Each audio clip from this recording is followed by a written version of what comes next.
Hello students, आज का जो हमारा डिस्कशन है इसको हम जो करंट एग्ज़ाम है नीट का 17 जुलाई को उसके रिगार्डिंग हम यहाँ पर डिस्कस करने वाले हैं। बहुत सारे जो इश्यूज़ होते हैं स्टूडेंट्स के साथ मैं यहाँ पर आप लोगों से शेयर करने की कोशिश करूँगा कि एग्ज़ाम में अक्सर क्या प्रॉब्लम होता है, हमारा प्रिपरेशन कितना होता है और हमने हमारे प्रिपरेशन के हिसाब से किस तरीके की स्ट्रेटजी बनानी चाहिए।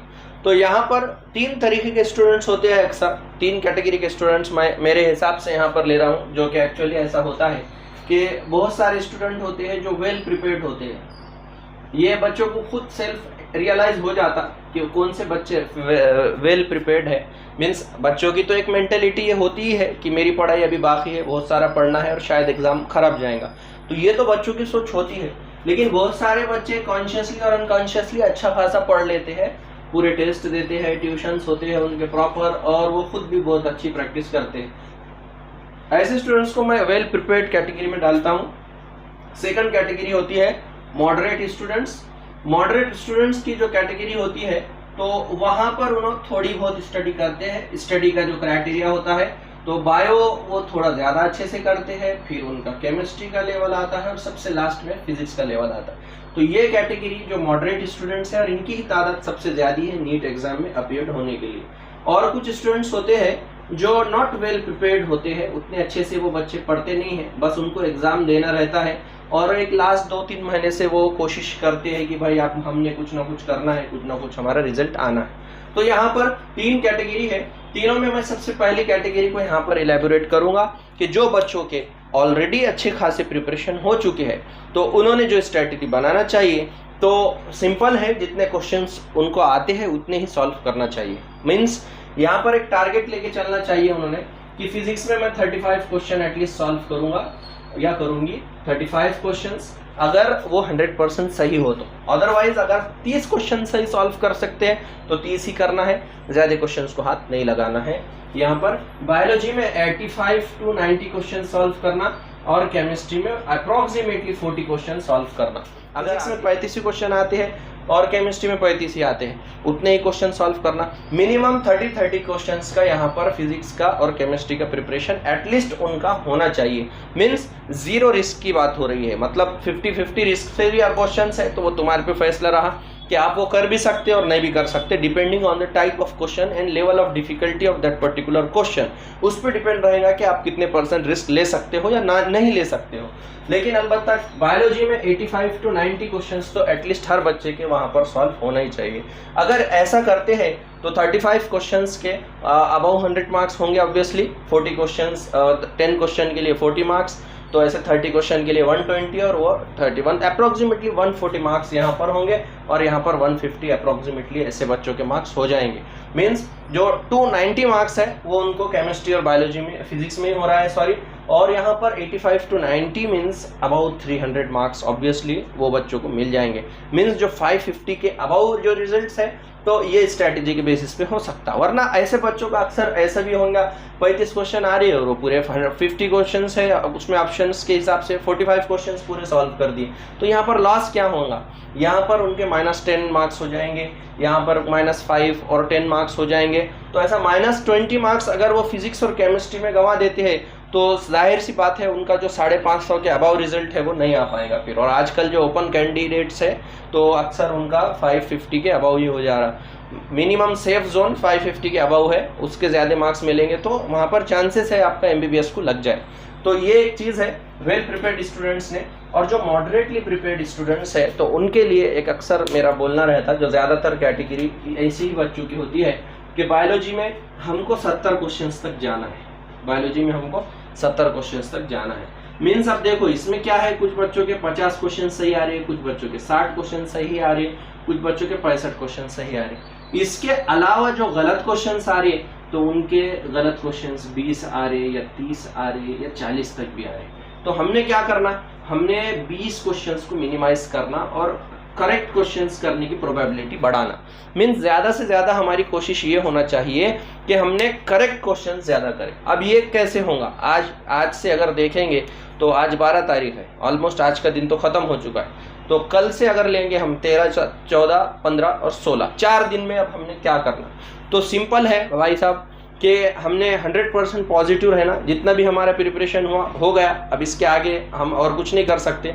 अलबत्ता कुछ चीज़ें होती है जो 4 दिन में भी ज़्यादा रियलाइज़ की जा सकती है। जैसे मिसाल के तौर पे केमिस्ट्री में लेंगे हम, तो पीरियोडिक टेबल के जो बहुत सारे जो मेमोरी बेस्ड क्वेश्चंस है वो हम क्लियर कर सकते हैं। और अमाइनो एसिड्स की कैटेगरी से डिफरेंट टाइप के एसेंशियल है, नॉन एसेंशियल है, और ऐसे ऑर्गेनिक केमिस्ट्री के जो बेसिक रिएक्शंस है जिस पे क्वेश्चंस बनने के चांसेस बहुत ज़्यादा है, ऐसे क्वेश्चंस को हम रट्टा मार के भी क्लियर कर सकते हैं। बायोलॉजी में बहुत सारे ऐसे टॉपिक होते हैं जिसमें रट्टा मारने से ऑब्वियसली बहुत सारी चीज़ें क्लियर हो जाती है। जैसे पहले जो 4 टॉपिक है, living world, biological classification, plants kingdom उसके एग्जाम्पल्स, और एनिमल किंगडम और उसके एग्जाम्पल्स, इसके लिए कुछ ज़्यादा अंडरस्टैंडिंग की ज़रूरत नहीं होती है, शॉर्ट अंडरस्टैंडिंग करके उसको रट्टा मारा जा सकता है। मॉर्फोलॉजी के एग्जाम्पल्स, उसको अच्छे से रट्टा मारा जा सकता। और ऐसे बहुत सारे टॉपिक्स है बायोलॉजी में जिसको थोड़ा सा अंडरस्टैंडिंग करके अच्छा खासा हम मेमोराइज कर सकते हैं। तो बायोलॉजी एक ऐसा सब्जेक्ट है जिसमें मान लो अगर हम पिछले 1-1.5 साल से अगर पढ़ाई कर रहे हो, तो हमारे मान लो 55 क्वेश्चंस अगर सही आते हैं तो हम उसको 70 और 75 तक ले जा सकते हैं। ये 4 दिनों में भी ले जा सकते हैं। बहुत जिम्मेदारी से मैं बात कर रहा हूँ एज अ बायोलॉजी मेंटर कि भाई बहुत सारे क्वेश्चंस बच्चों के जो गलत आते हैं वो मेमोरी बेस्ड क्वेश्चंस गलत आते हैं। और ऐसे अगर हम देखेंगे, पहले जो 4 टॉपिक है उसमें लिविंग वर्ड से 1 क्वेश्चन ले लो, बायोलॉजिकल क्लासिफिकेशन से 2 क्वेश्चंस ले लो, प्लांट किंगडम से 3 क्वेश्चंस ले लो, और एनिमल किंगडम से 2 क्वेश्चंस ले लो। तो ऐसे टोटल 8 से 10 क्वेश्चंस तो पहले यूनिट से ही आ गए। अगर मान लो 8 क्वेश्चन आते हैं तो ऑब्वियसली 32 मार्क्स वहाँ पर आपके सेव हो गए अगर उसको अच्छे से रट्टा मारेंगे तो। मॉर्फोलॉजी के भी अक्सर मेमोरी बेस्ड क्वेश्चंस रहते हैं, उसको अच्छे से रटेंगे तो वहाँ पर 1 या 2 क्वेश्चंस वहाँ पर बनते, कभी कभी 3 भी क्वेश्चंस बने हैं, बहुत सारे ईयर में क्वेश्चन ज़्यादा भी आए हैं, तो हम एवरेज 2 क्वेश्चंस पकड़ लेंगे तो वो 8 मार्क्स हो गए। फिर जो टॉपिक है जो मेमोराइज करना है वो टॉपिक हमारे बहुत सारे हैं। ह्यूमन फिजियोलॉजी में बहुत सारे पॉइंट्स है, जैसे लोकोमोशन एंड मूवमेंट्स है, वहाँ पर मेमोराइज करने के पॉइंट अच्छे खासे, अगर थोड़ी भी अंडरस्टैंडिंग है तो वो रट्टा मारा जा सकता। फिर बाद में केमिकल कंट्रोल एंड कोऑर्डिनेशन है, वहाँ पर बहुत सारे पॉइंट्स ऐसे हैं जो हम रट्टा मार सकते हैं, वो पॉइंट्स भी हम कम समय में बहुत ज़्यादा कवर कर सकते हैं। तो ऐसे बहुत सारी लिस्ट है टॉपिक की जो हम 4 दिन में अच्छे से रिवाइज कर सकते हैं अगर हमने पहले पढ़ा होगा तो ये बेनिफिशियल है। अदरवाइज जब तुम फर्स्ट टाइम पढ़ोगे तो तुमको वक्त बहुत ज़्यादा लगेगा, तो बहुत ज़्यादा टॉपिक तुम कवर नहीं कर पाओगे। यहाँ पर नॉट प्रिपेयर्ड स्टूडेंट की स्टडी क्या होना चाहिए? सबसे पहले तो ये जो कैटेगरी होती है अक्सर, तो ये बच्चे ज़्यादा अवेयर नहीं होते हैं, तो ऐसे बच्चों को अक्सर पेपर पैटर्न अच्छे से समझना और जो सिंपल टाइप के क्वेश्चंस है वही ज़्यादा से ज़्यादा सॉल्व करना, मॉक टेस्ट ज़्यादा से ज़्यादा सॉल्व करना। बहुत सारे क्लासेस की जो मॉक टेस्ट आते हैं तो एक 5-7 मॉक टेस्ट ले लो आज के आज, और उसके बाद एक 5 मॉक टेस्ट अगर आप सॉल्व करते हो तो 500 क्वेश्चंस बायोलॉजी के सॉल्व हो जाते और 250-250 क्वेश्चंस फिजिक्स और केमिस्ट्री के सॉल्व हो जाते। तो फिजिक्स का तो प्रैक्टिकली पॉसिबल होता ही नहीं है 5 दिन में कोई कवर करना। अलबत्ता यहाँ पर हम बायोलॉजी का बहुत सारी चीज़ें हो सकती कि थोड़ा बहुत एनसीईआरटी के रेफरेंस देख के फिर उसके एमसीक्यू सॉल्व करना, ये हमको आसानी से मॉक टेस्ट में भी आ सकते। बहुत सारे क्वेश्चंस आएंगे, उसके रेफरेंस एनसीईआरटी के ढूंढ के निकालना और कौन से टॉपिक का, कौन से लाइन का, कौन से पर्टिकुलर पैराग्राफ पे क्वेश्चन बना था इसको अंडरस्टैंड करना। ऐसा करके ऐसे बच्चे बहुत से बहुत 30 क्वेश्चन भी सॉल्व कर पाएंगे आसानी से, तो उनके लिए बहुत अच्छा है। अगर आप 30 क्वेश्चन सॉल्व करते हैं तो बायोलॉजी में 120 मार्क्स आपको मिल जाएंगे, और केमिस्ट्री फिजिक्स में अगर बहुत भी कोशिश करेंगे तो 30 मार्क्स, मतलब 150 और 160 मार्क्स अगर आपको मिलते हैं तो आपका बीएससी नर्सिंग या फिर फिजियोथेरापी के कोर्सेज में आपको एडमिशन मिल सकता है नीट के एग्जाम में। अगर आपको बीएचएमएस को नंबर लगाना है तो 250 अबव मार्क्स लेने की ज़रूरत होती है, जिसमें बायोलॉजी में मिनिमम तुमको 200 मार्क्स सेव करना ही पड़ेगा। तो बायोलॉजी में 200 मार्क्स लेने के लिए लिमिटेड टॉपिक 100% पक्के करें तो भी ये हो सकता। अक्सर जो मैक्सिमम पोर्शन होता है वो 12th का होता है, तो वो हमको ज़्यादा पढ़े तो भी अच्छा खासा वहाँ पर फ़ायदा हो सकता। ये तो हो गई करने की बात, लेकिन एग्जैक्टली हमारा जो अप्रोच होना चाहिए जो पहले से पढ़ते आ रहे बच्चे, तो वो यही होना चाहिए भाई साहब कि हमको क्या नहीं करना है। अब वो टाइम ख़त्म हो गया क्या करना है, अब टाइम कौन सा है क्या नहीं करना है, इस पर हमको फोकस करना है। तो सबसे पहले हमको निगेटिव मार्किंग यहाँ पर कम करना है। ये हम कर सकते, 4 दिन में भी स्ट्रेटेजी बना सकते हैं। इसके लिए क्या करना पड़ेगा, इसके लिए हमको कैटेगरी वाइज एमसीक्यूज को वहाँ पर डिसाइड करना पड़ेगा कि भाई मेरा कौन सा पॉइंट वीक है, कौन सा पॉइंट मेरा अच्छा पक्का है।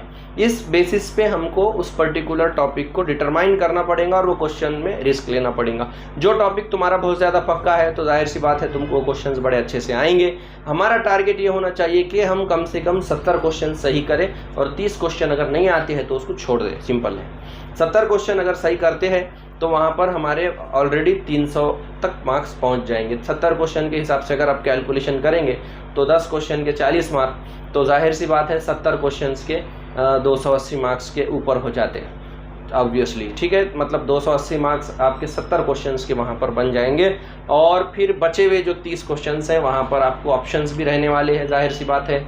और जैसे 5-5 क्वेश्चंस है ग्रुप बी में तुम्हारे एक्स्ट्रा, तो वहाँ पर भी एक तुम्हारे लिए एक पॉजिटिव पॉइंट है।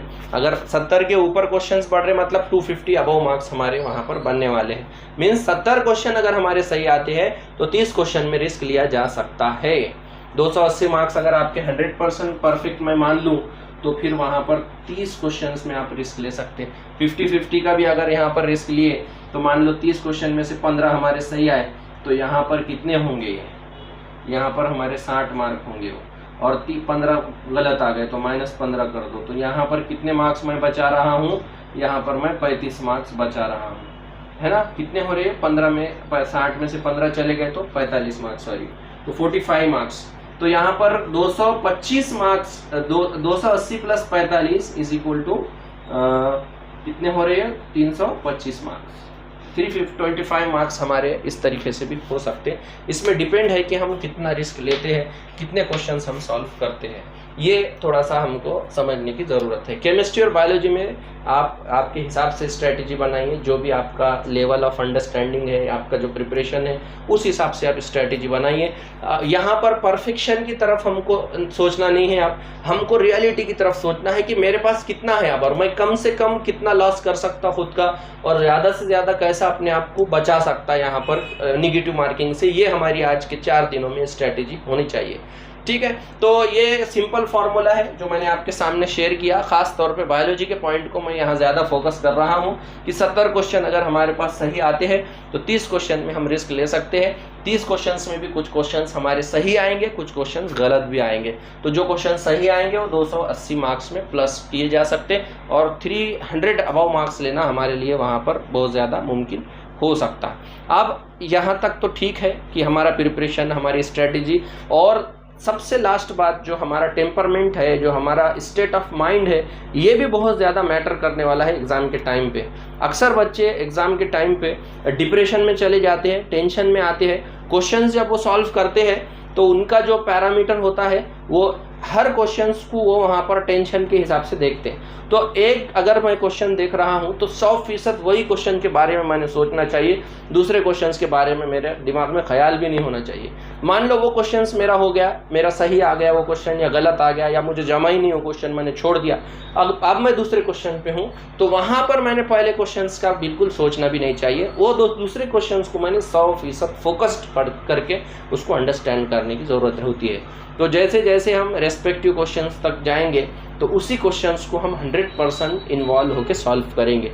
इससे क्या होगा, 100% फोकस्ड होगा और एक्यूरेसी का जो परसेंटेज है वहाँ पर बढ़ जाएगा, गलती होने के चांसेस कम होंगे और हमारा क्वेश्चन अंडरस्टैंड भी बड़े अच्छे से होगा। और जाहिर सी बात है जितने आसानी से हमको क्वेश्चन अंडरस्टैंड होगा उतने ही आसानी से वहाँ पर हम उसको सही तरीके से सॉल्व कर पा सकते हैं।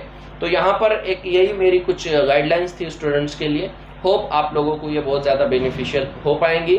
अगर आपको कुछ क्यूरीज है तो आप मेरे से यहाँ पर कमेंट में भी पूछ सकते हैं और मेरे से पर्सनली भी यहाँ पर इंस्टीट्यूट पर आकर, मेड एक्सीलेंस पर आकर मुझसे रब्ता कर सकते हैं। मैं आपको इंशाल्लाह कोशिश करूँगा हर चीज़ को प्रॉपर एक्सप्लेन करने की।